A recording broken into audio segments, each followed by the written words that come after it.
everyone, and sorry for delaying you today. Start with some opening comments before I turn to questions. Starting around 12:30 Eastern Time today, Iran launched nearly 200 ballistic missiles against a number of targets in Israel. The United States once again came to Israel's defense against these attacks, just as we participated in Israel's defense when Iran launched its April 13th attack. Our initial assessment is that Israel, with direct assistance from the United States and its partners, was able to successfully defeat this attack. This was a brazen, unacceptable attack by Iran, and every nation in the world must join us in condemning it. Secretary Blinken joined President Biden, Vice President Harris, and other members of the President's National Security Team in monitoring this attack as it was unfolding, as well as our response. As the President has made clear, our support for Israel's security is ironclad. We will continue to stand with the people of Israel at this critical moment. With that, Matt. Thanks, Matt. So I think this probably goes without saying, but just to make sure we get on the record. So in terms of what happened in Israel, there no damage to any U.S. facilities, no injuries, no nothing. At this time, we are not aware of any damage to U.S. facilities. As you know, we issued an order earlier today for our personnel, State Department personnel in Israel to shelter at their homes. We have full accountability for all our personnel. We're not aware of any civilian casualties inside Israel, there, let alone an American citizen casualty. There is one report of a Palestinian who died in the West Bank, but no damage to any U.S. facility either. And then both you and the National Security Advisor just a few minutes ago talked about this being a brazen and unacceptable escalation. But does the administration see anything that Israel has done over the course of the last 3 weeks as escalatory? So certainly they have done things to expand the conflict, but if you look at the actions that they have taken, they were bringing terrorists to justice, terrorists who have launched attacks on Israeli civilians. If you look at what Iran did today, we have been warning for some time about the threat posed by Iran arming and funding terrorist groups across the Middle East, and the attack today just demonstrated the danger of those actions. What you saw was Iran launching a state-on-state attack to protect and defend the terrorist groups that it has built, nurtured, and that it controls. So there is a difference between the actions that we have seen Israel take to defend its civilians and what we've seen Iran. I'm not trying to suggest that they are equivalent. I just wanted to make sure that you didn't see. No, we have certainly seen we've certainly seen Israel expand the nature of its attacks against Hezbollah, but it is a very different type of attack than what we saw today from a state actor against another state. Okay, and then last one, and this has to do with Lebanon and the northern front. The situation there is, unstable and uncertain. I know that you guys have been asking Americans who might want information about assistance and possibly leaving to sign up on a form. Can you give us an update on the numbers of those and whether or not you're planning to, to do anything in the way of either U.S. government capabilities or charter flights or ferries? Sure.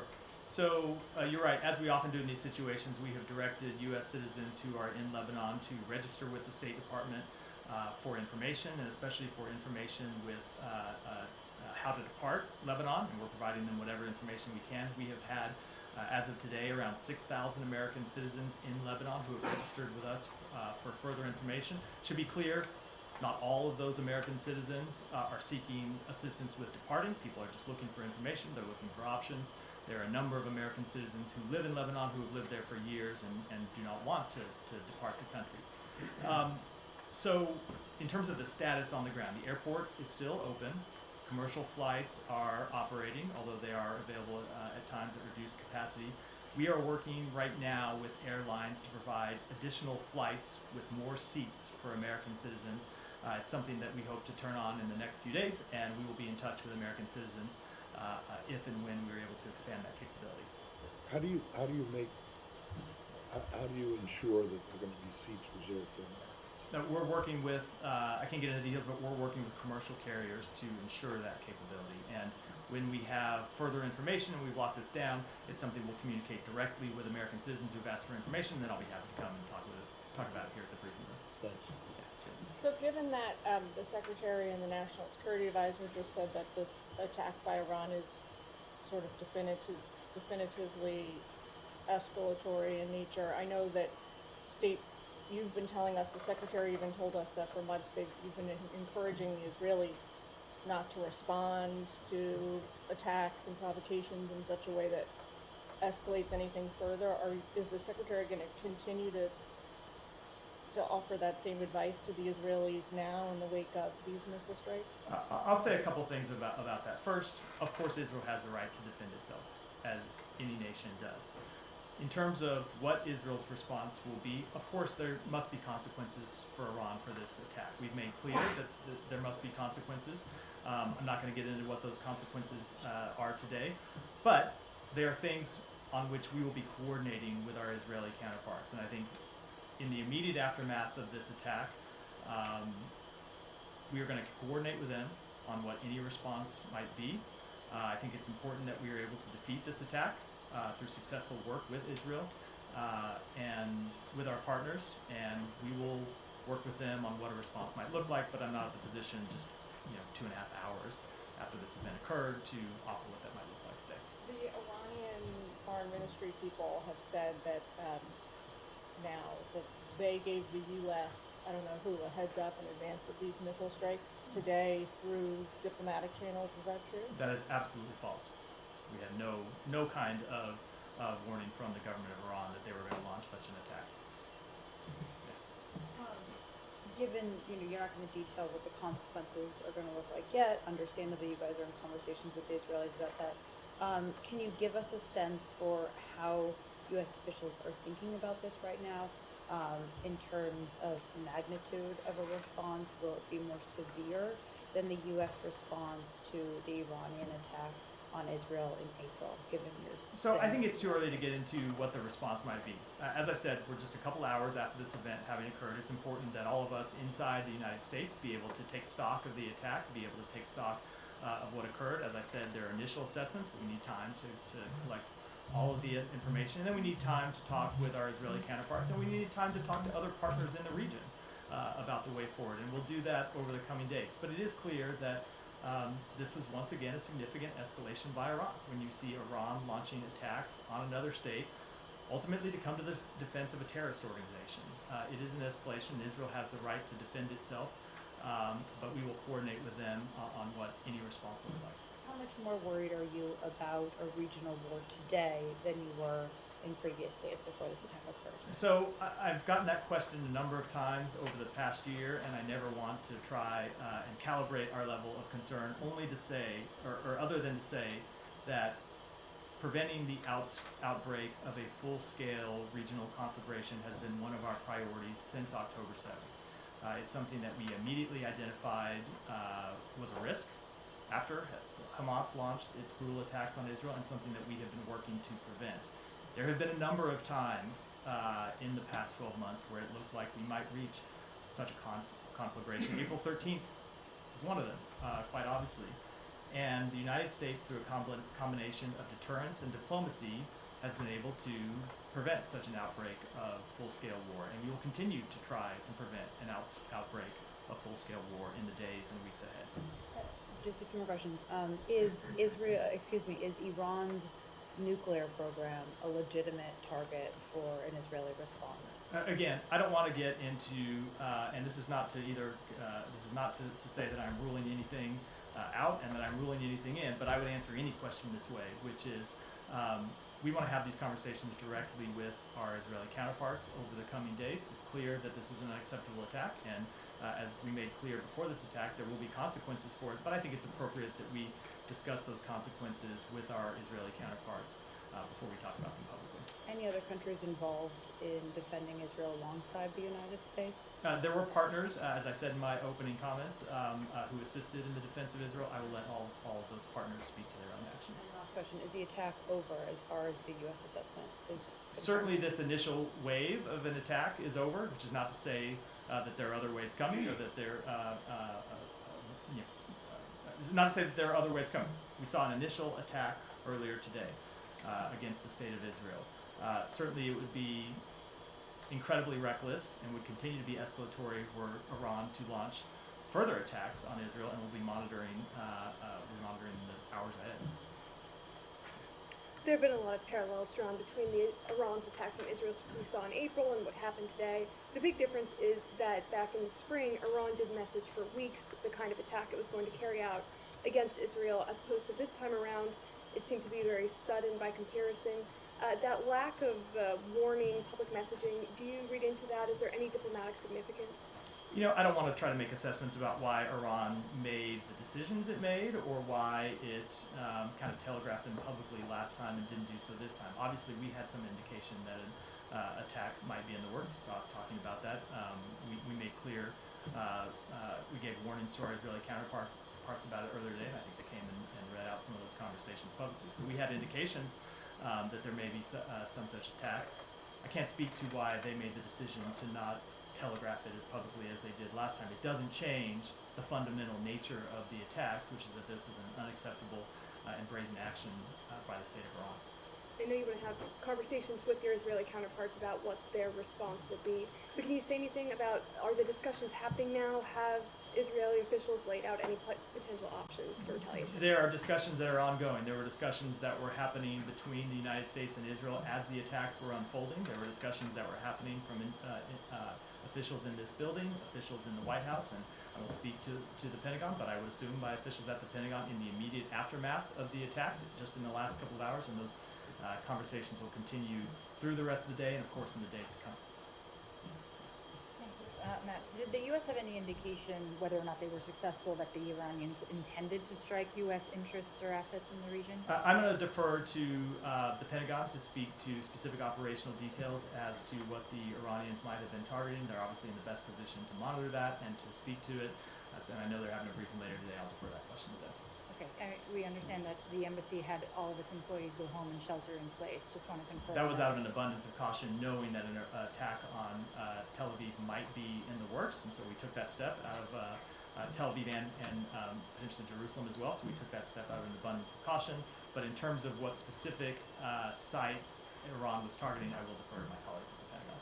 Okay. In terms of the partners that you mentioned were engaged this time, without getting into specifics as to who it was, were there fewer partners? Was there less support for their engagement this time around? I think that's still a specific. Maybe it's a generality. Either way, I'm just not going to get into it, other than say that there were partners that were engaged with us in this defense of Israel, and I will let every country speak to their own participation. It's not a specific. It's just, it's more specific than I'm willing to share at this point. And just to clarify, I understand consultations are ongoing with the Israelis. What does the U.S. believe is the right course of action now? A response or diplomacy? So again, I think it is important that we have those conversations with Israel before we read them out publicly. Obviously, we do not want to see this conflict continue to escalate. That said, we have been clear that there must be consequences for this attack, and I think it's important that we discuss this issue privately with our partners before we read them out publicly. Okay, and in previous instances, it had become known that part of the way, as you mentioned, the U.S. deterred Iran from taking action was through diplomacy, including the pushing of the potential of ceasefire talks, a potential breakthrough in Gaza. That seems remote now. What is the status of ceasefire talks, either in Gaza or in Lebanon, that the U.S. had been pushing in the weeks prior to these developments? It's a really good question, and I will say, I went into some of this detail here yesterday. Where we are on the ceasefire talks in Gaza is that the terrorist group that Iran funds, Hamas, has been unwilling to come to the table to engage the past several weeks.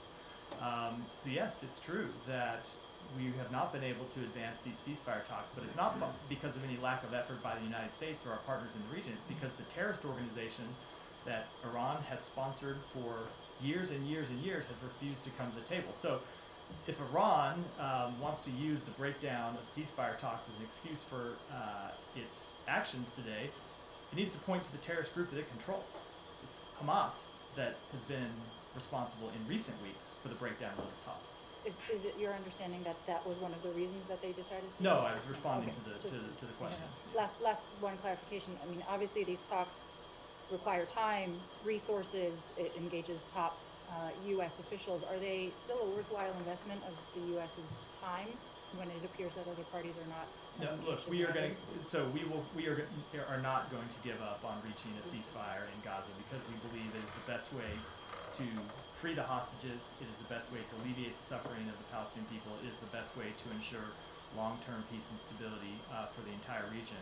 So no, of course we are going to continue to stay engaged on this. But in any kind of ceasefire talks, when you're talking about two parties to a conflict, you need both parties to engage. And right now we have a refusal to engage by one of those parties. Sorry, that's Gaza and Lebanon as well, or have you abandoned? In Lebanon, so look, we ultimately do want to see a ceasefire. We ultimately want to see a diplomatic resolution. But as I said yesterday, we do support Israel's right to defend itself against terrorist organizations. Hezbollah has continued to launch terror attacks across the board, and Israel's taking steps to defend itself against those attacks. And you mentioned there was, before the attack, that you weren't told by the Iranians that they were going to attack, but you had some indication. What was the indication? Was that sort of from satellites able to see things moving around? Are you able to tell us anything more about that? So I am not able to tell you anymore, unfortunately. Obviously, you've seen all around the world before the outbreak of conflicts that the United States at times has the ability to gather information about what is likely to happen. That was the case here. I just can't say anything about it. But it was not through any conversations with Iran, direct or indirect. And a small amount of intelligence was declassified so that you could make that warning ahead of time. I'm not able to get into it any more than what we said publicly. In that period between informing the world and the Israelis that of this information, was there any effort to, other than the public statements, to reach out to the Iranians to say, don't do this? So I will answer that by saying we have made clear for some time that we have the ability to send messages to Iran when it is in our interest to do so. And without speaking to any messages in particular, we have made clear the position of the United States that Iran should not launch this attack, that it would be a mistake for Iran to launch this attack, and I think I'll leave it at that. I think the Iranian mission to the UN has talked about, they did send some message, I'm not sure whether it's before, minutes before, after the missiles were launched, or is there anything you can tell us about when that was received and sort of the nature of that message? It wasn't received because that report's not true. I mean, I have seen the statement from Iran. I saw first stories that they warned us in advance, then I saw stories that they warned us shortly in advance. It's just not true. We received no advance warning from Iran about this attack. And since the attack. And sorry to interrupt. Sorry, I would just note that this is not the first time that Iran has said things about supposed interactions with the U.S. government and messages it has sent to the U.S. government that have not been true. They've done that a number of times over the last few months, and this is one of those examples. You're saying up till now, up till when you took the podium, I guess, there was no sort of diplomatic note from the Iranians explaining their action. Correct. Yeah.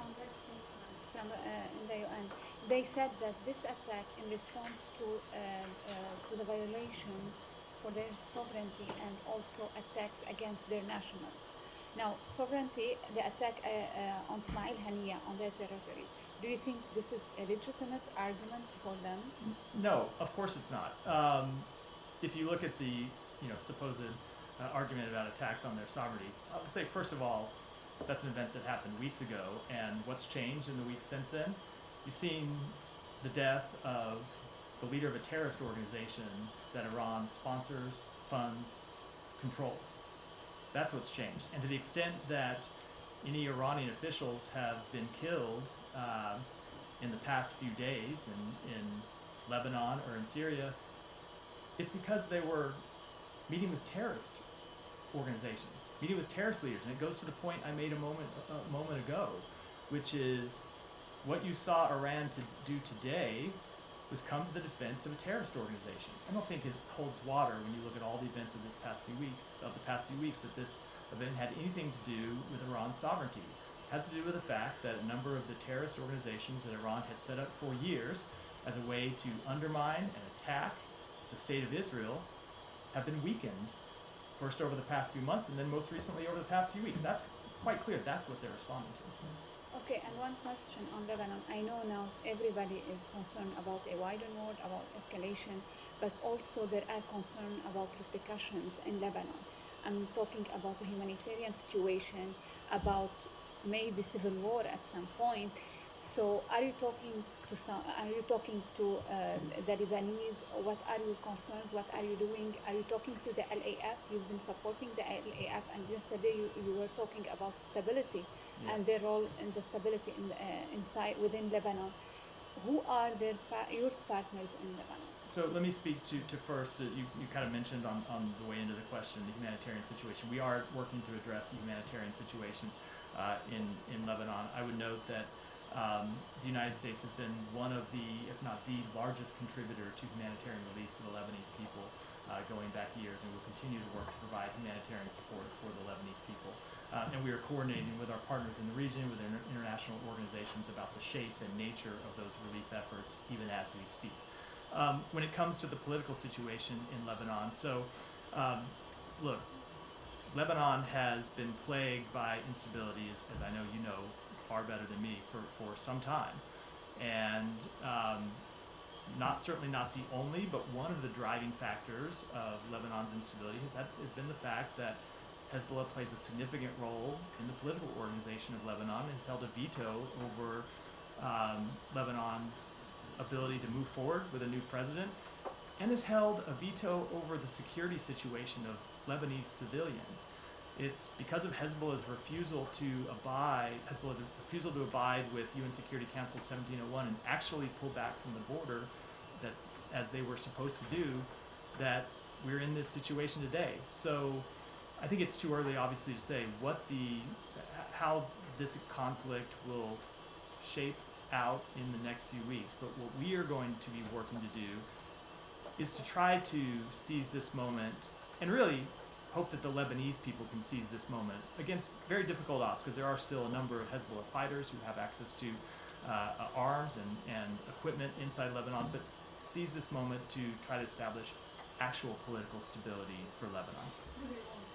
To do that. So look, I'm not. That is ultimately a question for the Lebanese people to answer, not for the United States to answer. But when you see the degradation of Hezbollah inside Lebanon, which has been such a destabilizing force to the country, hopefully, and you can't predict that it's going to happen, but hopefully, that's an opportunity for other political actors in Lebanon to step forward. Yeah. In your answer to Matt, and also during this 12 months, you've been always saying that your main goal in this conflict is not for it to spread to a regional war. And I believe now we are maybe one step further from a regional war.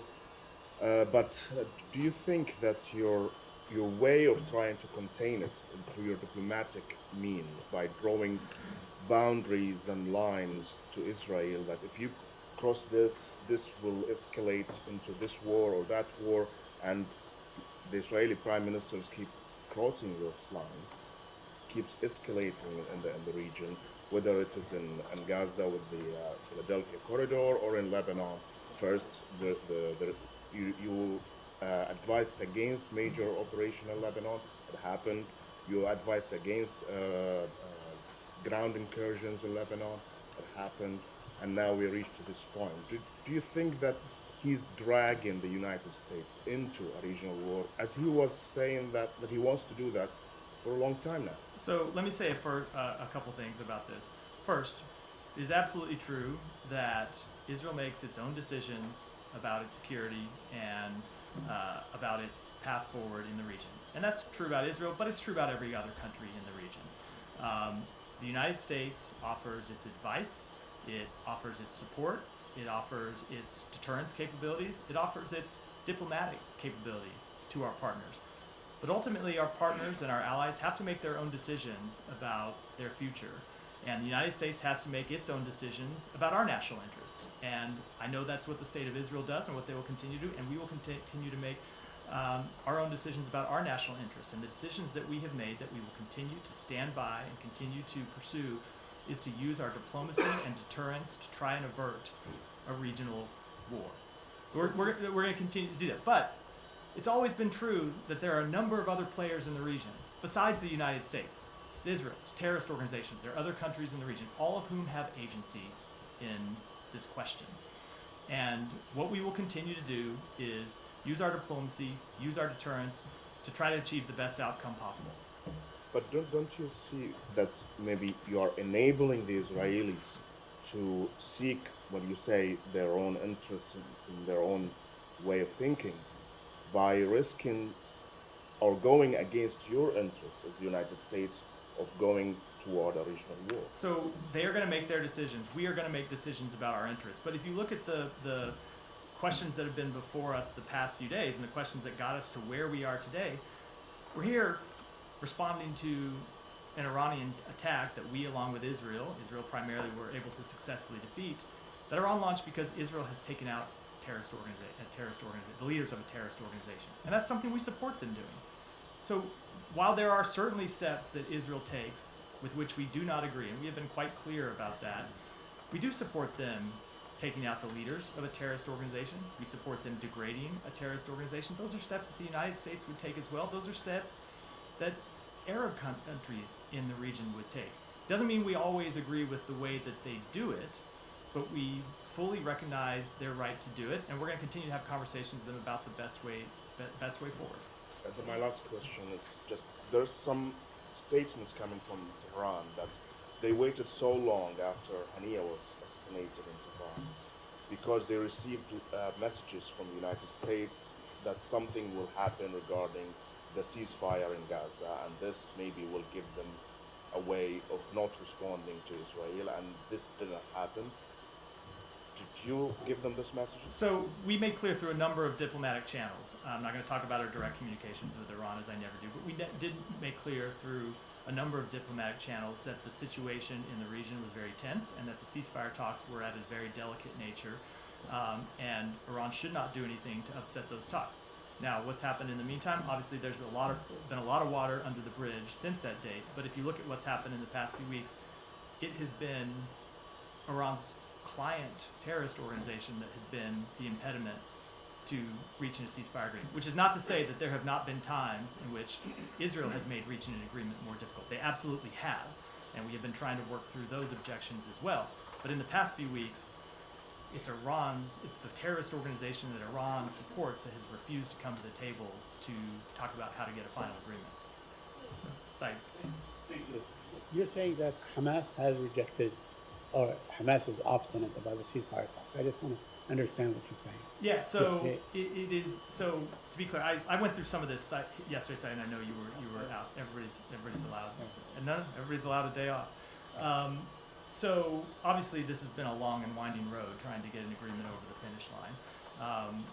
If you look at the events since the president put forward a public proposal on May 31st, and then later, I think it was in August, where he presented a bridging proposal to both parties that narrowed the differences down to a final few provisions that we were trying to work through.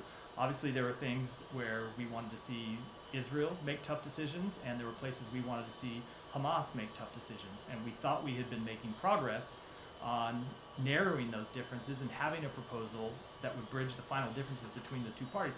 And then in the past few weeks, Hamas just stopped engaging with the mediators, with Egypt and Qatar. So right now, which is not to say that there aren't, as I said in response to one of the other questions, not to say that Israel, if we can get back on track, doesn't have difficult decisions to make. They will have difficult decisions to make, and we will be pushing them to make those difficult decisions. But right now, and for the past few weeks, it's been Hamas being unwilling to engage in any meaningful way with the mediators that has kept us from moving towards an agreement. But a couple of things. Has Israel engaged in a meaningful way? We have been engaged. We have been engaged. So they never responded when you guys put forth that proposal for a 21-day ceasefire.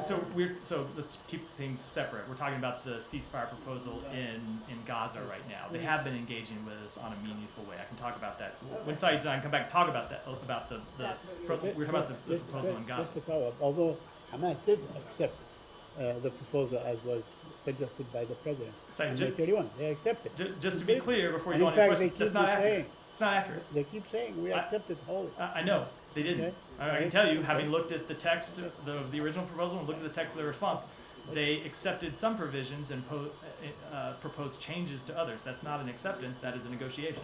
Yeah, but a couple of things on this point. I mean, you mentioned that Israel has a right to go after terrorist leaders and kill them and so on. Israel has been doing this for decades. They've killed scores of Palestinian leaders, scores of Lebanese leaders and so on over the years. Has that in any way really listened to the conflict, resolved the issue, brought peace to the region, arrived at resolution of the conflict? And do you believe, do you believe that what Israel is doing now is basically makes it safer? There has been a long history of violence in the Middle East. Decades and decades of violence. And you have heard the Secretary talk about one of the things we would like to accomplish is to break that cycle of violence and ultimately reach resolutions to establish an independent Palestinian state, which of course is the absence of which fuels much of the insecurity in the region. We would like to see Israel normalize its relationships with its neighbors. But in the meantime, that does not mean that Israel should not defend itself against terrorists that are committed on killing its civilians and destroying its state. Any country would do that. Okay, let me ask you, just shift gears on the aid issue. ProPublica published a report saying that Israel deliberately blocked humanitarian aid to Gaza, and there were 2 U.S. government bodies that told that to the Secretary of State, but he basically rejected it.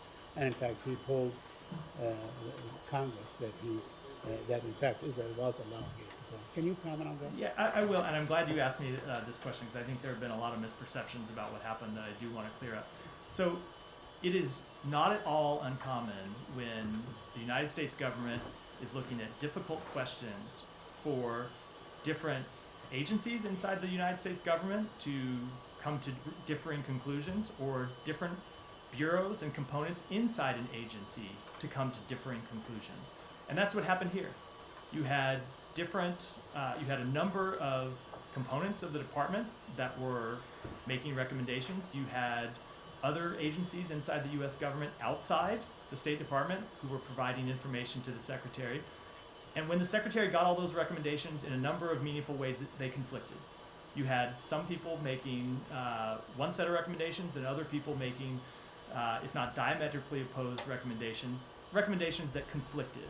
And so that's not an unusual thing. That happens all the time when making difficult decisions. And so what the Secretary did is what we always try to do, which is to sift through those conflicting recommendations, look at the underlying information, and make the best judgments we can. And the judgment that we ultimately made, if you read the National Security Memorandum, and I think a lot of this has been lost by people who have forgotten in the months since it was released what it said, that report was quite clear in identifying that there were a number of steps that Israel had taken or not taken that had led to the hindrance of humanitarian aid being delivered to Gaza, and that we were quite concerned about those steps. But in the meantime, they had implemented a number of additional measures that we had recommended to them to improve the delivery of humanitarian assistance. And it is looking at all those factors together, where the situation had been and where it had gone, that led the Secretary to come to the conclusion that he made. So it is far more complicated than the kind of headline or tweet version of this situation that I know often gets written up. I will say, the final thing I will say about that is, this is an ongoing situation where we constantly monitor the situation, identify deficiencies, engage with the government of Israel, engage with the UN and humanitarian partners in the region to try to correct those deficiencies, and then move forward. And our assessments, because we're not done making those assessments, will continue. Yeah, Tom, go. Oh, yes. Good. Just a specific follow-up on that. You talked about these different parts of the State Department making different recommendations. In the ProPublica story, and I guess we know about this from the NSM, but if you were going to look to parts of the U.S. government to tell you on the specific question of whether a country is blocking the delivery of humanitarian aid, wouldn't you look to USAID and PRM in this building? Aren't they exactly the two parts of the government that you would ask that question? So I would look to them. I would also look to our experts in the region, our experts in the bureaus that cover the region, as well as other U.S. government agencies. And that's what we did And without speaking to the recommendation of any individual component, any individual bureau or agency, because it wouldn't be appropriate for me to do that, the Secretary got conflicting recommendations and had to resolve those. Doesn't it suggest, and isn't the Secretary's decision based on recommendations? He's taken the expert recommendation on that specific humanitarian question and considered it looking at the political and strategic other influences and made a decision. But the actual technical advice from the two agencies involved in that specifically was that they are blocking it. So this is not a comment about the question, but it is a comment about some of the criticism that the Secretary has received. One of the things that I have found over the years in government is when there are conflicting reports, the side that had the opinion that you agreed with was the expert side, and the other side was a bunch of political hacks. And that is always the way that people interpret these. We look at it as all of these officials who made recommendations had expertise, and the Secretary valued all of their expertise equally, and ultimately took their recommendations, but also dived into the underlying facts and dived into not just looking backwards months and months and months, but what the change in the situation and the change in the delivery of humanitarian assistance when we made that assessment, and found that to be just as important as the events that had happened in the previous months. And the report's language reflected all of that. We were quite transparent about how we had seen the situation change over time. Well, wait a second. I don't understand how you can say the Secretary valued all their expertise equally when he rejected the side that... So you can value someone's expertise and still disagree with, I value very much your reporting, Matt. I disagree with some of the stories that you write. You can value someone... I question that. You can value someone's expertise and still disagree at times with their recommendations when you have conflicting information. Wait, so there was conflicting information? You had conflicting assessments from different bureaus inside the department. Okay, but the assessments were based on facts on the ground, right? They were based on... Right? They were... What was happening on the ground? So it's not just... So unless one of these two bureaus just got it wrong and didn't, then they were giving their... No. It is, their assessment is based on facts. No, right? It is not just an assessment of facts on the ground, but how facts changed over time, which is one of the things we laid out in the report. That if you looked at the actions by the government of Israel, and as important as actions at time inaction, things that we had recommended they do that they didn't take, we concluded that some of the actions they took and some of the inactions, things that they hadn't done, had led to a slowdown in delivery of humanitarian assistance. But we had intervened with them, and they had taken a number of meaningful steps in another direction that led us to make the assessment that we did. To the point where now everything is just fine. As I said, it is an ongoing assessment, and we constantly see deficiencies that we try to alleviate. The situation is nowhere close to fine. Yeah. On the Israeli raids into Lebanon, just first of all, I mean, do you have any updates on your assessment of what's happening on the ground, if these remain limited as has been described? So as of today, we have continued to see limited targeted raids. I won't speak to the future, but that's what we've seen as of this point. And I think the Israelis have spoken about these going back some way in time as well, actually. Is that your understanding that they have been, they were going on for a while before? I think with that level of detail, I should, about a military operation, I should defer to them to speak to. You talked about this combination of deterrence and diplomacy, so and you're going to be consulting with the Israelis in terms of the response to Iran. Are both of those things that you're talking about important in your discussions with the Israelis now, both deterrence and diplomacy? Of course, they always are. Okay. And on the point about, I just want to sort of get you to reflect on where you were at last week at the United Nations, a joint call with a number of countries urging restraint, de-escalation, a 21-day truce. Where we are now and what we've just seen happening in the region, when you reflect on sort of what has changed or what went wrong, if I can put it like that, for your own strategic position, what is the reason behind the complete difference in what you're aspiring to last week and where we're at now? So nothing has changed in what we're aspiring to. We continue to see a ceasefire and a diplomatic resolution as the best way forward to the conflict in the north. At the same time, events that have happened over the past few weeks, like the death of Hassan Nasrallah, is the kind of event that we support, right? We want to see terrorists brought to justice. And attacks on terrorist infrastructure to both to both stop them from launching these rocket attacks against Israeli civilians, and, as I said in response to Heba's question, to try to degrade what has been a destabilizing force for Lebanon and the Lebanese people. We support those actions, but long term, ultimately, we do want to see a diplomatic resolution, and that starts with a ceasefire, and we're continuing to pursue that with Israel and our partners in the region. You said just finally that I think, which I don't think I've heard you say before, but you described Israel as expanding the conflict in these actions, and you also then said that doesn't. You talked about the death of Nasrallah, and perhaps you're also alluding to Hania. I don't know, but when you said that terrorists are killed, it doesn't mean we always agree with the way they do it. Is that something you'd apply to either of these cases? It's not a comment I'm going to make with any specific for any specific strike, because as we've gotten into a number of times, there are when it comes to those types of assessments, a number of factors we have to consider. But I think it's true when you look at any government that launches military operations, we might look at it sometimes and come to different decisions, either for tactical reasons or strategic ones. Jill. Op-ed in Foreign Affairs today, he writes, the Biden administration's about the Middle East. The strategy has put the U.S. in a much stronger geopolitical position today than it was 4 years ago, given what you've just laid out, all the encouragement from the U.S. towards Iran not to launch, escalatory strikes. It seems unfortunate timing. No, I think when you look at the position that the United States was in when President Biden took office, we were on the defensive around the world.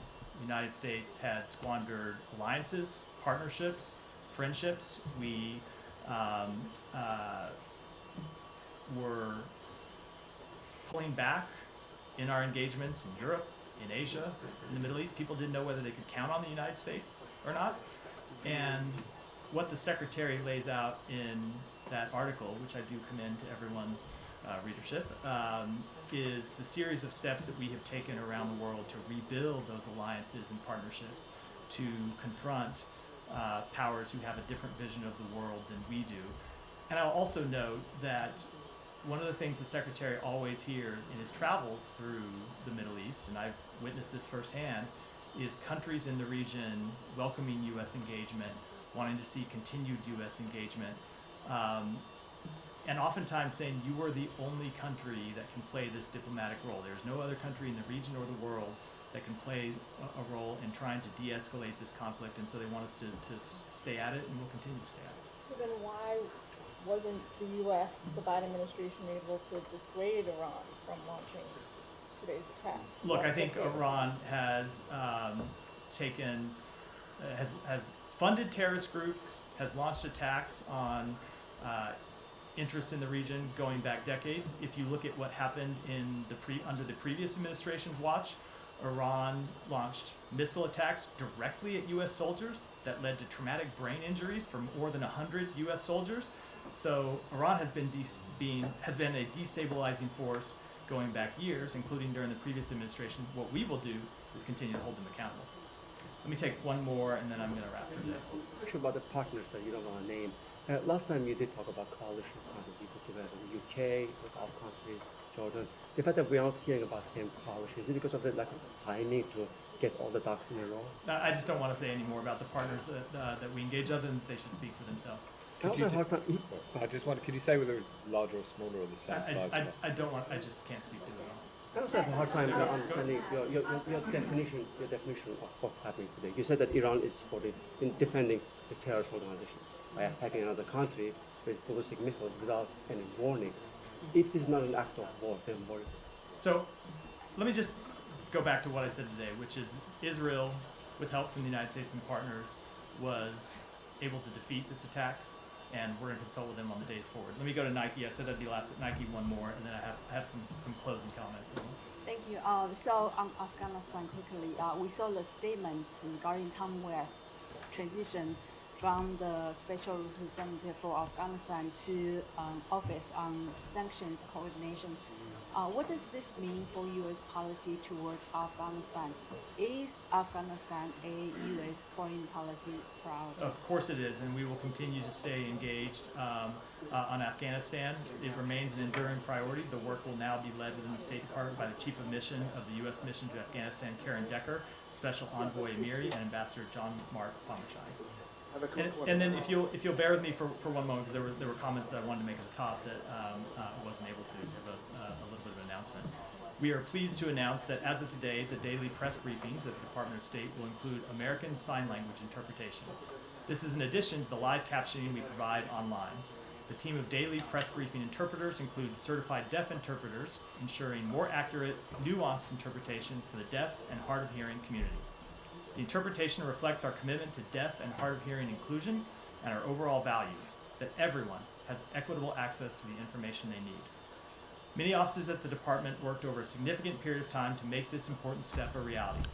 Today's action underscores the department's commitment to inclusion and our acknowledgement that all individuals are integral to the fabric of our country and our workforce. With that, we'll wrap today. Thanks a lot. Great.